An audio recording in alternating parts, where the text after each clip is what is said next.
Good morning, everyone. It is Saturday, May 1st, 2021.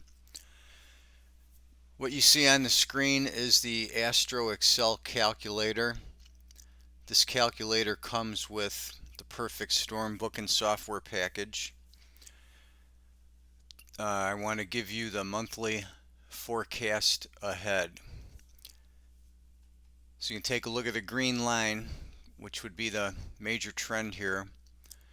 We bottom on 5.2, make a little spike, then double bottom 5.3 Monday morning, somewhere around 6 a.m. or so, 3 a.m. We bounce up into early 5.5. We show a push back down, downward pressure to 5.8. Back up to 5.10. Down to 5.11, bouncing up to 5.12. Down to 5.15. Up to 5.17 here. Downward pressure to 5.19. Then we start to go sideways and get caught between the 10 lines. The areas in the 10 lines aren't as significant. We break down below that on the 27th and then spike down again outside that on the 30th. But our more important peaks to watch for, and what you want to do is kind of work the other tools in here with this and get these spike peaks and look for opportunities to put some trades on in these areas. So like the first two peaks, we got 5.2 at 2 a.m., 5.3 at 3 a.m. We spike outside the 20 to the high side here at 2200 on 5.4.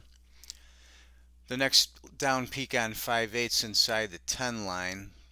This peak here on the 10th at 1500 hours. These are the kind of peaks that you want to be looking for.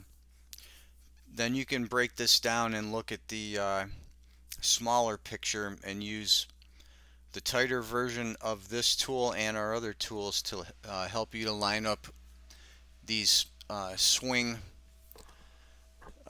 peaks. So these are the areas you want to look for. When we get into this area out here, when we come off of this low on the 19th, we're getting into this area between plus 10 and minus 10, and we're going sideways all the way out to about the 27th. So that indicates that we're going to have a choppy market period in there. So that's the quick look at the month ahead. Maybe on Monday I'll take a look at the week. Maybe I'll start using Mondays to show the week ahead forecast with this tool. And then as the week develops, I'll show the other tools and how to fine-tune some entries on some of these swings that we looked to last a few hours to a couple of days. So that's it for today. We'll be back Monday with another video. We'll talk to you then.